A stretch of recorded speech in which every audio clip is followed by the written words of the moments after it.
सदर ट्रंप ने ईरान के साथ जंगबंदी के लिए कोई डेडलाइन नहीं दी। तर्जुमान व्हाइट हाउस कैरोलिन लेविट ने कहा कि जंगबंदी के लिए 3 से 5 रोज की डेडलाइन से मुताल्लिक खबरों को मुस्तरद कर दिया और कहा कि सदर ट्रंप ने ईरान को किसी मुआहदे के लिए कोई डेडलाइन नहीं दी। वक्त का तयन खुद कमांडर इन चीफ करेंगे। तर्जुमान ने कहा कि सदर ट्रंप ईरान को एक मुत्तफिका तजवीज़ लाने के लिए चंद दिन का वक्त दे रहे हैं। इन चंद दिनों के दौरान आर्जी जंगबंदी बरकरार रह सकती है। अमरीका को ईरान के जवाब का इंतजार रहेगा।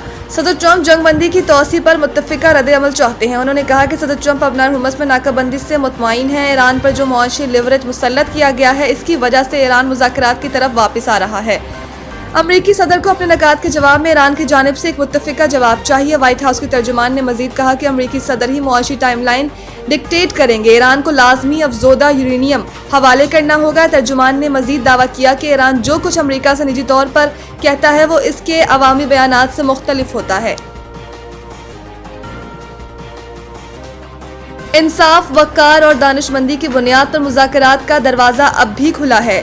ईरानी सदर के दफ्तर ने मुल्की क़यादत में इख्तलाफात की खबरें मुस्तरद कर दी और कहा कि ईरानी क़यादत के अंदर मिसाल इत्तेहाद है।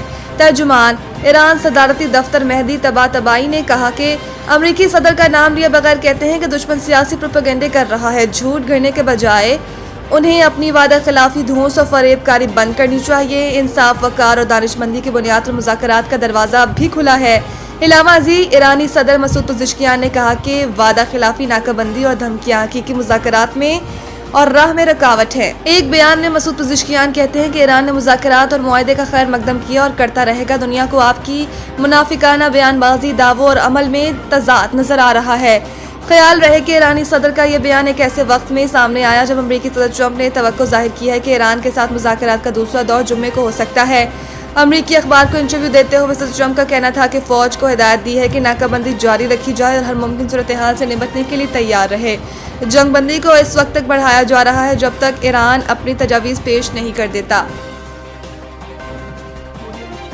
मोहसिन नकवी से अमरीकी सफ़ीर की अहम मुलाकात। अमरीका ईरान जंगबंदी मुज़ाकरात से मुतालिक तबादला ख्याल। इस्लामाबाद में वफाकी वज़ीर दाखिला मोहसिन नकवी और अमरीकी सफ़ीर नेटली बेकर के दरमियान अहम मुलाकात हुई, जिसमें खित्ते की ताज़ा तरीन सूरत हाल और अमन इस्तेहकाम से मुतालिक अमूर पर तफसीली तबादला ख्याल किया गया। मुलाकात में इस्लामाबाद ने मुज़ाकरात के दूसरे राउंड के इनेकाद के लिए जारी सफारती कोशिशों पर भी गुफ्तगू की गई। मोहसिन नकवी ने डोनाल्ड ट्रंप की जानिब से जंगबंदी में तौसी के इक़दाम को सराहते हुए उसे कशीदगी में कमी की जानिब एक मुस्बत पेशरफ करार दिया। उन्होंने इस बात पर जोर दिया कि तनाज़े के देरपा हल के लिए सफारती चैनल्स का तसलसल नहायत ज़रूरी है और उम्मीद जाहिर की है कि तमाम फरीकैन पुरअमन हल को तरजीह देंगे। उन्होंने ये भी कहा कि शहबाज शरीफ और आसिम मुनीर इस मसले के हल के लिए हर सतह पर भरपूर कोशिशें कर रहे हैं, जबकि ईरान की जानिब से भी मुस्बत पेशरफ की तवक्को है।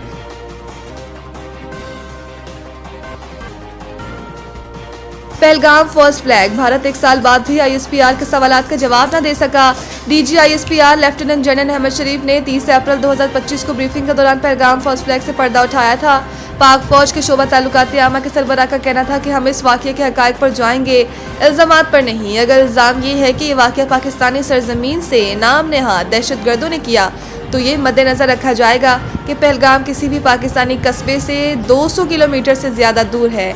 इनका मज़ीद कहना था कि ये कोई ऐसा हमवार इलाका नहीं जो सफ़र के लिए आसान हो, ना ही यहाँ ऐसी सड़कें हैं जो हर मौसम में खुली रह सके। जाए वक़्वा से पुलिस स्टेशन तक पहुँचने में कम अज़ कम आधा घंटा लगता है। FIR के मुताबिक 10 मिनट में पुलिस का पहुँचना, वापस आकर रिपोर्ट दर्ज करना सवालिया निशान है, जिससे तैयारी का शुबा पैदा होता है।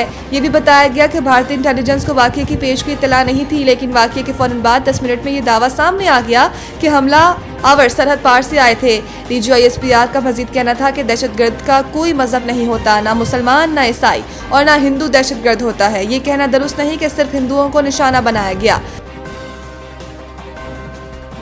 अंडर 18 एशिया कप हॉकी 2026 का शेड्यूल जारी। इवेंट में एशिया की बेहतरीन टीमें टाइटल के हसूल के लिए मद्दे मुकाबिल होंगी। टूर्नामेंट में मर्द और खवातीन के अलग अलग मुकाबले होंगे, जबकि मेंस इवेंट के मुकाबलों में 9 टीमों को 2 ग्रुप्स में तकसीम किया गया है। पूल ए में इंडिया, कोरिया, जापान, चाइनीज तापे और कजाकिस्तान शामिल होंगे, जबकि पूल बी में पाकिस्तान, मलेशिया, बांग्लादेश और चीन होंगे। ग्रीन शर्ट्स अपने सफर का आगाज 30 मई को चीन के खिलाफ मैच से करेगी। वाज़ेह रहे कि इवेंट 29 मई से 6 जून तक जापान के शहर काकामिगाहारा में खेला जाएगा।